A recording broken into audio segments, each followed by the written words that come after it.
어제 필리핀에 지진이 났죠. 7.8인가요? 솔직히 7.8은 상상하기 어려운 강도입니다. 지진의 거의 끝판왕에 해당되는 거죠. 그러면은 다행히 그래도 사람들이 출근한 이후에 지진이 나서 이제 피해가 그나마 좀 적었긴 같은데요. 자고 있을 때 났거나 그랬으면은 정말 끔찍한 사고죠. 그러면 그 지진으로 이제 집이 무너지거나 자기 건물이 무너지거나 안 그러면 새에 들어가 있던 건물이 무너지고 이랬으면 어떻게 됩니까? 이제 그 사람들은 다 이제 망했다고 봐야죠. 참 그러게 그 사람들이 지금 얼마나 큰 절망과 고통 속에 있을까요? 우리는 그나마 이렇게 편안한 상태에 있다라는 거 언제나 우리가 감사하면서 또 이런 어려움 당한 사람들을 마음에 담을 수 있는 저와 여러분이 되기를 바랍니다. 그럼 거기에 계신 우리 선교사님들 또 우리 선교사님들 교회는 없을까요? 있을 거라고 생각이 들어요. 그럼 거기에 또 선교사님들의 성도들, 하나님의 나라의 백성들도 있겠죠. 정말 많은 어려움들이 다가오고 있고 지금 이제 우크라이나하고 러시아 전쟁이 지금 4년 차인가요? 이게 이렇게 오래 가면 진짜 곤란하거든요. 나토가 개입할 수 있는 그런 이제 징조들이 조금씩 나오고 있는가 봐요. 그러면 이게 이제 뭐가 되는 거예요?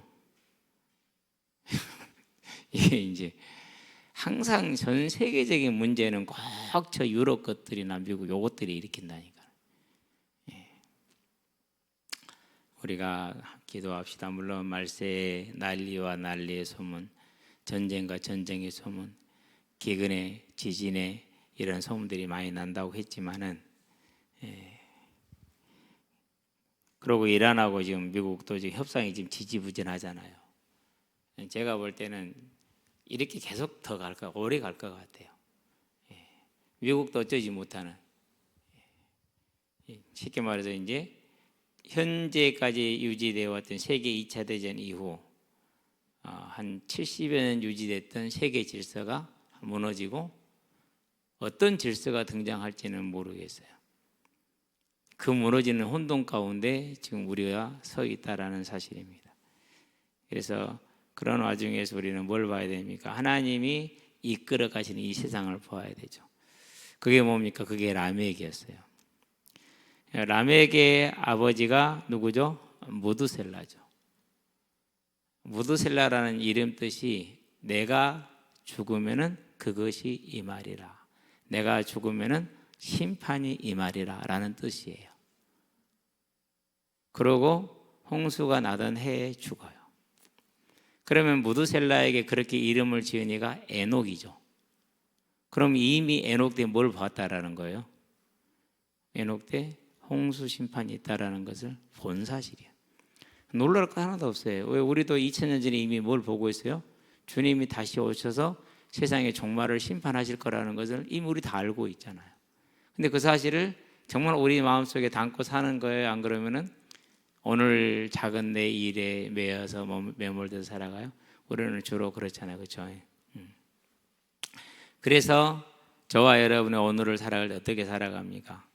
비록 실패가 있다 할지라도 라멕과 같이 하나님의 나라의 언약을 붙들고 하나님의 계획을 보는 삶을 살기 원합니다. 라멕의 인생이 노아를 만났을 때는 기뻤어요.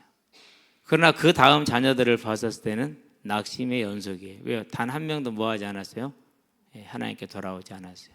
그리고 그들이 전부 다 어디로 갔어요? 타락한 삶으로 갔어요. 근데 타락한 삶으로 갔는데 그들이 실패했어요? 다음 주 메시지입니다만 아니요, 실패 안 했어요. 성공했어요. 그러니 더욱더 그 길은 힘있게 갈 수가 있는 거예요. 그리고 그 삶을 살지 않는 노아나 아버지 같은 경우 어때요? 라멕 같은 경우 참 지지부진한 재미없는 삶을 살고 있죠. 생각지도 못하고 있을 수도 없는 일을 위해서 준비하고 있는 아직 대기권이나 자연환경이 오늘 같지 않은 하늘에 궁창이 있는 그런 상태였기 때문에 지구가 마치 온실처럼 그렇게 살기 좋고 편안한 그런 상태죠. 근데 무슨 비가 와서 저 깊은 높은 산을 메우고 한다고 택도 없는 소리. 지금도 상상할 수 없는 얘기잖아요. 그렇죠? 그런 택도 없는 소리가 이미 누구 때요? 무드셀라의 아버지인 에녹 때 이미 보여줬고 알려진 거예요. 그래서 오늘 이름을 다시 따라가 봤어요. 다시 따라가 보니까 어제 이제 메시지를 준비를 하면서 다시 따라가 봤더니는 그런 이제 것이 오늘날처럼 2000년 전에 종말을 말씀하셨던 것처럼 이미 그때도 홍수 심판으로 인한 종말을 작은 부분적인 것이죠. 하나님이 알려주셨고 그걸 알고 있었고 선포하고 있었구나. 그런데 하나님의 교회가 그것을 믿지 않았구나. 그러면 저와 여러분이 오늘 우리 마음속에 정말 이것을 내가 믿고 이것이 내 삶을 이끌어가는지에 대해서는 정말 냉철하고 처절하게 증명을 해야 돼요. 살펴봐야 되고. 그래서 저와 여러분들은 그 시대에 타락한 노아 때, 라멕의 때, 그리고 무드셀라 때, 에녹의 때, 야렛의 때, 게난의 때 타락한 그런 삶이 아니라 저와 여러분들은 가능성이 없고 택도 없다 하지만은 다시 오실 주님을 바라보면서 그 믿음으로 오늘 우리를 살아갈 수 있게 되길 바랍니다. 자, 이 믿음을 가지고 있는 이사야에게 하나님이 뭘 보여주느냐? 하나님의 보좌를 보여줘요. 열왕기상 22장에 보면은 유다의 여호사밧 왕과 이스라엘의 아합 왕이 이제 뭘 하려고 그러죠? 아람을 치려고 그러죠. 그럴 때 이제 미가야 선지자에게 하나님이 뭘 보여줍니까? 하나님 나라의 하늘나라의 어전의 일을 보여주죠. 어떻게 보여줍니까? 하나님이 묻습니다. 누가 천사들에게 말하죠? 좌우에 딱 천사들이 서 있는데요. 오늘 어제도 지난주도 봤을 때 좌우에 천사들이 서로 화답했다고 그랬잖아요. 진열이 했던. 누가 가서 아합을 깨워서 전쟁에 나가서 죽게 하겠느냐? 어떻게 하겠느냐라고 물었습니다. 그러니까 이제 여러 천사들이 저는 이렇게 하겠습니다. 저는 이렇게 막 얘기를 합니다. 그 중에 한 천사가 저는 이렇게 하겠습니다. 어떻게 할 건데? 거짓 영을 아합의 선지자들에게 주어서 그들로 하여금 틀린 것을 예언하게 해서 아합을 전쟁터로 내보내고 거기에서 죽도록 하겠습니다라고 말합니다. 그러니까 하나님 뭐라고 그럽니까? 너는 그것을 이루겠고 너는 하게 될 것이다. 가서 그렇게 하라 이게 허락을 하죠. 그런 이제 장면입니다. 그 장면을 이제 누가 봤어요? 미가야 선지자가 봤어요. 이제 그 얘기를 할 때 시드기야 선지자가 거짓 선지자이죠. 미가야의 뺨을 때리죠. 그때 미가야가 그에 대한 죽음을 이제 선포하고 그 죽음들 선포한 대로 말씀이 되죠. 이와 같이 이사야 선지자가 정말 하나님을 향해서 진실되게 기도하고 그 음성을 들으려고 할 때 이사야서 6장에 보니까 뭘 보여줍니까? 하나님의 어전의 일을 보여줘. 그것이 이사야서 6장 1절에서 4절까지 지금 나오는 내용이죠. 전체 한번 보고 넘어갑시다. 6장을 펴놨는데 가버렸네. 1절에 뭐라고 그러니까 오시아 왕이 죽던 해입니다.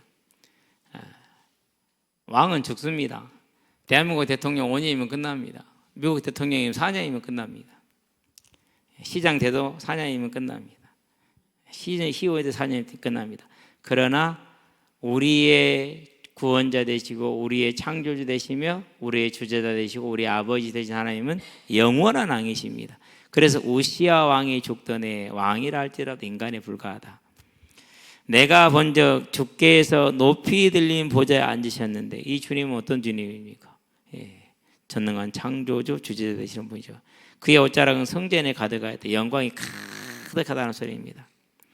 스랍들이 모시고 섰는데 그랬습니다. 각기 6날개가 있어 둘러는 얼굴을 가렸고요. 하나님의 영광을 너무 눈부시기 때문에 보지 못해서 가려는 겁니다. 둘러는 발을 가려웠습니다. 수치를 가려우는 겁니다. 둘러는 나릅니다. 하나님의 뜻을 행하기 위해서 신속히 움직이는 모습입니다. 서로 불러 이르되 좌우에 서서 이렇게 교창을 하는 겁니다. 그러니까 여기서 이제 할렐루야 그러면서 할렐루야 그렇게 하면서 이렇게 교창을 하는 그런 장면을 생각하면 됩니다. 거룩하다 거룩하다, 거룩하다라고 말합니다. 예, 서로 교창을 하면서 이제 거룩 삼창을 하는 거죠. 완전한 거룩을 말하는 겁니다. 그러면 하나님은 거룩을 뭘 말하는 겁니까? 우리 피조물과 같지 않다라는 겁니다. 일단 구별되는 것이죠. 그렇죠. 완전하게 다른 겁니다. 신실하신 하나님, 전능하신 하나님, 영원하신 하나님, 그 말씀을 반드시 이루신 하나님, 거짓이 없으신 하나님, 죄가 없으신 하나님, 그런 모든 것을 다 표현하는 것이 거룩하다는 겁니다. 만군의 여호와여 그의 영광이 온 땅에 충만하도다. 온 땅에 충만한 겁니다. 지금 땅에 충만한 거. 우리는 뭘 봐야 됩니까? 그걸 볼 수 있는 눈이 열려야 되죠. 볼 수 있게 되길 바랍니다. 그래서요, 자연 하나를 바라볼 때도 그 눈으로 바라봐야 돼요. 그 눈으로. 참 요즘은 이제 그래도 가까이 있으니까, 숲이 있으니까 항상 보면서 그런 생각을 합니다. 봄, 여름, 가을, 겨울 이게 다 다릅니다. 가장 예쁠 때가 언제냐? 가을입니다. 가을. 그렇게 예쁠 수가 없어요. 쳐다보고 있으면은 매일 혼자서 조용히 밥 먹으면서 항상 문을 열어놓고 그걸 쳐다보고 있고요. 올라가서 이렇게 위를 쳐다보면은요, 그 단풍에 물들어 있는 것이요, 그렇게 아름다울 수가 없어요. 근데 그 단풍이 이제 어느 정도 떨어집니다. 그러면 바삭하게 깔려요. 이제 그럼 그게 이제 뭐가 되는 거예요? 꽃길이 되는 겁니다. 조용히 조심스럽게 걸어다닙니다. 그 꽃길을 이제. 그 모든 걸 통해서 뭘 보느냐? 하나님이 살아서 역사하시고 일하시고 계시고 이 낙엽 하나까지도 주관하고 계시는 모습을 봅니다. 참 위대한 하나님이고 놀라운 하나님이신 거죠. 저와 여러분들은요, 그 영광이 온 땅에 가득하다 그랬습니다. 우리는 이 하나님의 영광을 보는 믿음의 사람들이 되기를 바랍니다. 오늘 또 이제 아이들을 만날 수 있는데, 수요일 날 이제 신천지 다니는 아이가 뭐 수요 예배가 있는가 봐요. 자기들 뭐 공부를 해야 되는 게 있는가 봐요. 그 공부가 중요합니다. 구원에 들어가야 되기 때문에 아주 중요한 공부죠. 그 시험을 합격을 해야 돼요. 그래야 구원을 받는 거예요. 육신으로 아프거나 죽으면 안 돼요. 왜? 그건 믿음 없는 거거든요. 육체 영생을 한다고 그러는데 육신이 죽으면 안 되죠. 세상에 참 불쌍한 존재들입니다. 예배 친구들이 그래요. 목사님, 얘 또 거기 간대요. 가지 말라고. 그거 이상한 데잖아. 제가 그랬어요. 안 가면 아버지한테 혼나는데 그러더라고. 그러겠죠. 이제 아이니까. 목사님, 너를 위해서 기도할게. 그리고 기도해서 하나님, 저 아이의 눈도 가리우고 귀도 가려서 아무것도 들리지 않게 하시고, 그리고 복음을 향한 눈과 귀를 열어주셔서 이제 그것이 그 아이의 마음을 주장하여서 저 아이를 통해서 그 가정이 살아나고, 그렇게 해달라 기도했거든요. 하나님의 영광이 온 땅에 충만하고 있는데 그것을 엉뚱한 거짓에 쓰고 있고 악하게 하고 있고, 육체 영생을 말이에요. 얼마나 매력이 있습니까? 그죠? 그러면은 1984년인가 시작을 했단 말이에요. 80년인가 84년에. 그럼 지금 한 40년 넘었다는 소리잖아요. 4, 50년 됐다는 소리잖아요. 그렇죠? 그러면 그동안에 몇 명이나 죽었을까요? 거기에 있는 중직자들만 해도 수만 명이 죽었을 거예요. 그럼 그 사람들은 단 한 명도 뭐 하지 못한 거예요? 단 한 명도 구원받지 못한 거예요. 그럼 그 현실을 직시를 해요? 못해요? 못해요. 우리도 못했잖아요. 못하게 돼 있어요. 저도 저를 보면서요, 나도 참 둔했다라는 생각을 많이 하게 돼요. 아니, 묘하게 주변 교육자들 중에서 그렇게 술을 먹는 교육자들이 있었어요. 특히 이제 본부 출신들이라 하는 교육자들은. 그러면 그 본부 출신들은 바로 누구 밑에 있었던 사람들이요? 유광수 밑에 있었던 사람들 아닙니까? 그럼 누구 열매? 그게 뭐라는 거예요? 그게 그들의 믿음의 열매라는 거거든요. 근데 그걸 어떻게 봤느냐? 너는 그런데 나는 안 그래. 이렇게 본 거예요. 지금 생각해 보니까 정말로 미련한 거예요. 세상이 그렇게 미련할 수가 없는 거예요. 그 어린이 뭐 교재에 그랬던 에크 그랬던 최 땡땡이라는 목사, 여자죠. 교육국 목사로 이제 초빙을 받고 왔어요. 이제 담임 목사가 아주 공을 들여서 데려온 거죠. 인재니까. 그래갖고 교육국 시합을 처음 갔잖아요. 근데 위스키를 한 잔씩 이나마한 잔에 크게 따라주더라고요. 전부 다 우리 눈이 이만큼 커졌어요. 우리는 단 한 번도 우리 교육국에는 전부 다 그쪽 출신들이 아니거든요. 다 이렇게 일반 신학 출신들이거든요. 뭐 하는 일이냐? 우리는 이거 필요 없고 마시지도 않는다. 한 번도 입에 대본 적도 없다. 이런 건 불신자 때도 안 하는 거다. 치워라. 그래갖고 교육부 워크샵 갔는데 끝나버렸잖아요. 그걸로. 그때도 눈치를 못 챘어요. 이 사람도 이렇게 산다라는 것을. 그게 그들의 믿음이고 그게 그들의 열매예요. 근데 그걸 못 본 거야. 얼마나 미련해요. 그래도 성경을 보다가 틀린 걸 찾아내고 자력으로 나올 수 있도록 하나님이 도와주셔서 나온 것만 해도 어디입니까? 그렇죠. 그러면은 46년 동안 얼마나 많은 사람들이 죽었을까요? 그 충성하고 헌신하는 사람들이. 그럼 그 사람들 육체형식 한다는 못 했잖아요. 전부 다 구원 못 받았잖아요. 그렇죠? 그럼 그걸 보면 뭘 알아야 돼요? 그렇게 믿음이 있었는데 그럼 나도 이 돼야 되잖아요. 그 돼야 안 돼요? 안 돼요. 그래서 교회가 중요한 거예요. 누구를 만나서 어떻게 보면 믿음을 듣느냐가. 온 세상에 가득한 하나님의 영광을 그 사람들은 뭐 하는 거예요? 오직 누구에게 돌리는 거예요? 이만희에게 돌리는 한 사람에게. 근데 그래도 그걸 몰라요. 그 실수를 모르고 있고. 참 안타까운 일입니다. 그게 다 그렇게 돼 있어요. 그러고 이제 뭐 김남일 여자입니까? 많이 왕의 영적인 배필, 그런 게 세상에 어디 있어요? 그 타락을 그렇게 뭐 하는 거예요? 옹호해 주는 거예요. 그러면은 그 김남이라는 여자는 남편이 있었어요? 있었다니까. 자식들도 있었다니까. 그게 말이 돼요? 그런데도 아무 문제가 안 돼요. 그러죠? 이게 그런 곳에 빠진 사람들의 이제 문제라는 거죠. 하나님의 영광은 온 세상에 가득한데 모르는. 그래서 로마서 1장에서 뭐라고 그럽니까? 핑계하지 못한다라고 말했어요. 왜? 하나님의 그 보이지 않는 신성을 모든 만물을 통해 다 드러내다라는 거거든요. 저와 여러분들은 진짜 2번 감사해야 돼요. 불신자에 돌아온 거 감사하죠. 잘못된 그런 것에서 돌아올 수 있는 거 감사해야 됩니다. 사망에서 2번 돌아왔다니까요. 진짜 이건 뭐라 구사일생이라고 그래요. 9번 죽을 위기에서 건져난 거죠. 얼마나 감사한 일입니까? 아예 부끄러워하지도 않아요. 그런 거에 대해서. 난 30명 채울 건데 뭐 어째서. 대놓고 그러고 다니. 그러면 그 밑에 있는 여자 성도들은 도대체 뭔 죄입니까? 그렇죠? 불쌍해서 그지 없습니다. 거기다 온갖 충성을 다합니다. 제약의 공동체라고 그런 거죠. 자, 이같이 화답하는 자의 소리로 말미암아 문지방이 터가 요동하며 성질의 연기가 충만하더라. 터가 요동하는 것과 성질의 연기가 충만한 똑같은 한 가지입니다. 하나님의 영광이 크게 임해 있는 걸 보는 겁니다. 어떠한 죄도 있을 수가 없고 어떠한 고통도 있을 수가 없고 완전한 생명과 완전한 평안과 완전한 의만 있는 상태를 지금 이렇게 표현을 해놓은 겁니다. 자, 그러는 중에 그걸 누가 봤어요? 그걸 이사야가 본 거예요. 어떤 느낌일까요? 완전히 거룩하고 충만한 여호와의 영광을 저와 여러분 지금 봤다고 생각을 합시다. 어떤 느낌일까요? 오늘 끝나고 나서 최영만 얘기를 하더라고. 근데 누가 최영만을 만났는데 그 사람을 안 잡고 자기는 서 있었대요. 근데 자기 앉은 게 자기보다 크더래요. 180 가까이 된 사람인데 앉아있는 최영만이가 서 있는 자기보다 크더래요. 그럼 어떤 느낌이죠? 그러죠. 근데 전능하신 거룩하신 만군의 여호와 하나님을 죄인인 아담 형상을 가진 사람이 그걸 봤어요.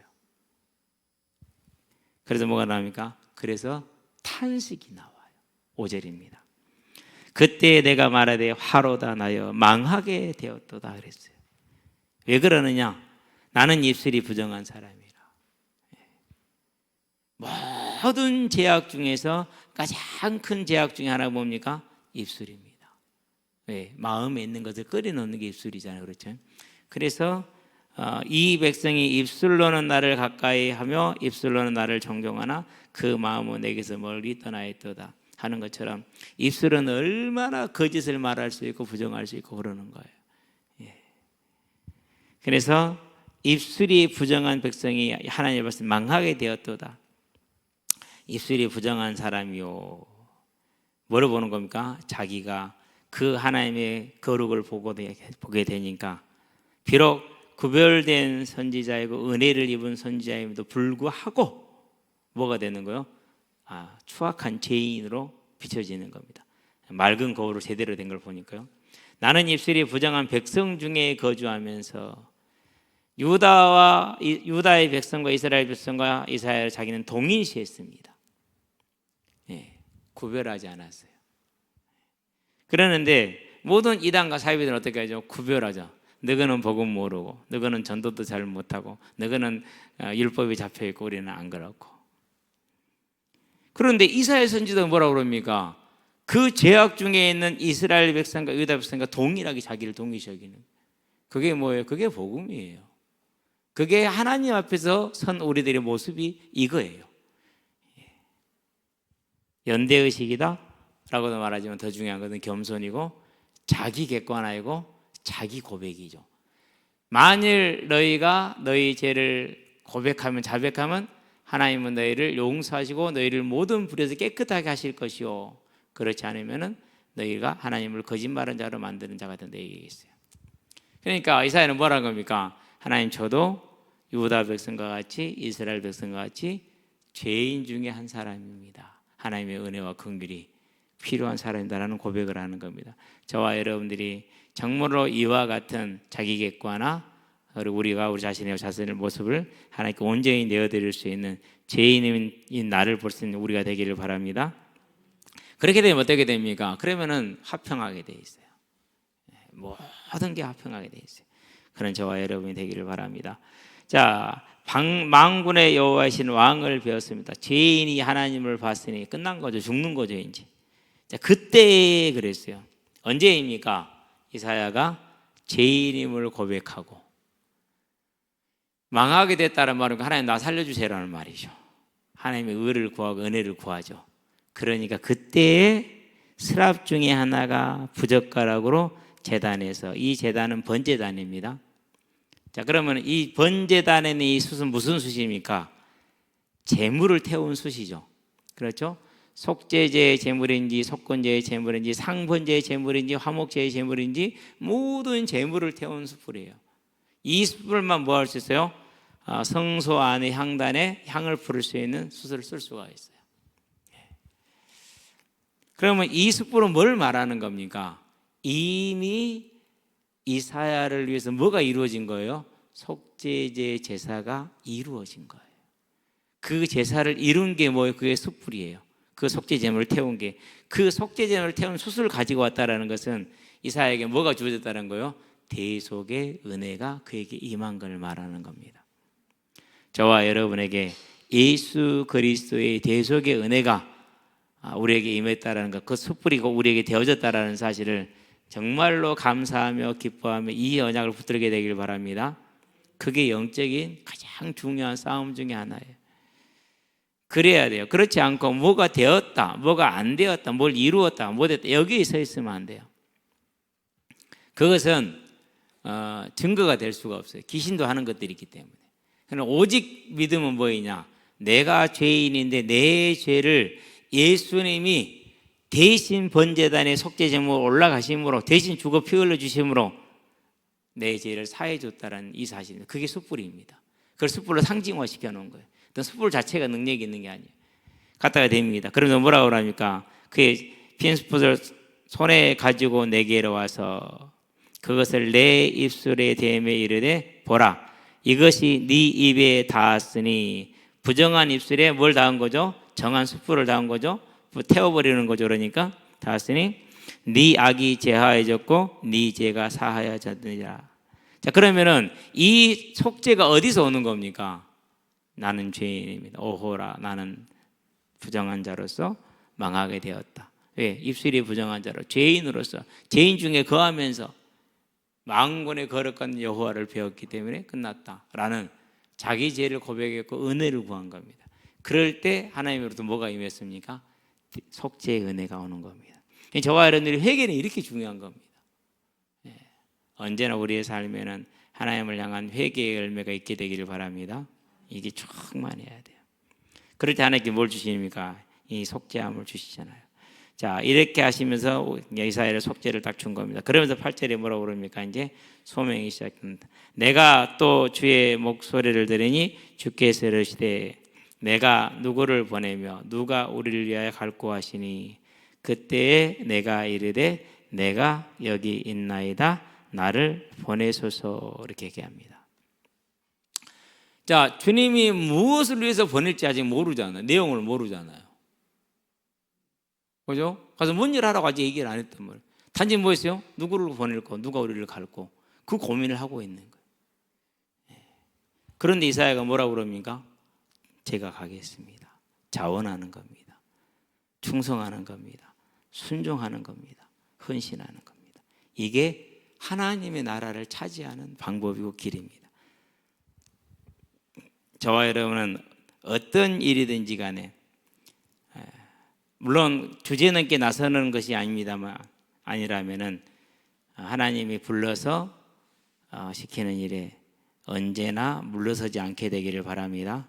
아름다운 일입니다. 그래서 이렇게 이제 매일 현장에 갈 때 꼭 기도합니다. 또 현장에서 있을 때도 기도합니다. 주변에 있는 아이들 있으면 다 놓고 기도합니다. 무슨 기도를 합니까? 하나님 자원해서 왔습니다. 하나님이 불러서 왔습니다. 하나님이 보내서 왔습니다. 이 자리에서 하나님의 뜻을 이룰 수 있게 하나님 저를 통해서 일하여 주시옵소서. 저 영혼들에게 믿음의 은혜가 임하게 하셔서 하나님의 음성을 듣게 하시옵소서. 이제 오늘 갔더니는 이제 아이들이 좀 모여 있더라고. 근데 이쪽은 조금 햇빛이 오래 들고 이쪽은 좀 작게 빨리 그늘이 져요. 겨울에는 이쪽, 여름에는 이쪽. 이리 가자 다 왔어요. 와서 하는 말이 이제 친구들 다 데려왔다고 이제 소리를 치더라고. 그래서 저희 그 말을 듣고 그래서 하나님 공차로만 친구들 데려오는 것이 아니라 하나님을 예배의 자리도 친구들을 데려오게 해 주시옵소서. 저와 여러분의 기도가 되고 저와 여러분의 매 순간 모든 자리에서 그러고 있는데 오늘 또 민우 엄마가 왔어요. 이제 얼굴 서로 하니까 인사를 하죠. 그런데 아마 아들들 다 그쪽으로 불렀나 봐. 민우 형이 건우거든요. 건우도 왔어. 그래서 이제 같이 뛰는데 오늘은 제가 얘기를 했어요. 어제는 얘기를 한 가지 좀 아쉬운 게 있었거든요. 민우만 보내달라고 그러는데 끝나고 나서 아쉽더라고. 아닌데 엄마랑 같이 오라고 해야 되는데 그래서 일요일 날 엄마가 애기들 데리고 오세요. 그러겠어. 집이 호반에 살다 나는 건강하게 산 줄 알았는데. 그래서 민우가 그래요. 몇 시에 어디로 가면 돼요? 이마트 앞에 와 9시 10분에. 아마 내일도 나올지는 모르겠는데 감사한 일이죠. 그래도 어쨌든 그 얘기를 전할 수 있어서 웃더라고요. 이제 어쨌든지 간에 저와 여러분들이 어느 자리에 있든지 어느 시간에 있든지 간에 하나님이 나를 보낸 자리고 내가 자원해서 간 자리입니다. 우리 학생들 힘들 때 많죠? 오늘 시험이 이제 7월 초죠? 많이 힘들 거예요. 시험에 매몰되지 마세요. 시험에 너무 매몰되지 말고 하던 스탠드 쭉 이렇게 하는 거 스탠드를 유지하고 막 시험 본다고 뭐 와 이런 거 있죠. 이런 친구들 있죠. 미안하지만은 공부 못한 사람들의 대표적인 특징이 그겁니다. 시험 본다고 와 가는 사람들 꾸준히 가는 겁니다. 그게 공부 진짜 하는 사람들의 특징이 소리 없어 말없이 가는 거예요. 그건 중요한 게 아니에요. 뭐가 중요한 거냐? 하나님이 지금 여러분의 학교 현장에 여러분의 친구들 현장에 누구를 보내고 누가 갈까를 고민하고 있어요. 근데 거기에 손든 사람이 없다라는 거예요. 저는 우리 학생들이 거기에 손을 들게 되기를 바랍니다. 우리 청년들이 거기에 손을 들게 되기를 바랍니다. 그래야 돼요. 절대 마음의 중심에 그 하나님의 소원을 가지고 있는 사람을 하나님은 내버려 두지 않고 모른다 하지 않습니다. 그의 삶을 완전히 주장하십니다. 그게 저와 여러분이 되기를 바랍니다. 항상 고백합시다. 내가 가겠습니다. 그리고 있는 자리에서는 하나님이 보내서 내가 자원해서 온 겁니다. 그게 저와 여러분의 인생의 자세가 되기를 주의 이름으로 축원드립니다. 기도합시다. 살아계신 아버지 하나님, 하나님께서 고민하시는 누가 우리를 위해서 가며 우리가 누구를 보낼고 하는 그 하나님의 뜻에 이사야가 자원하는 것을 봅니다.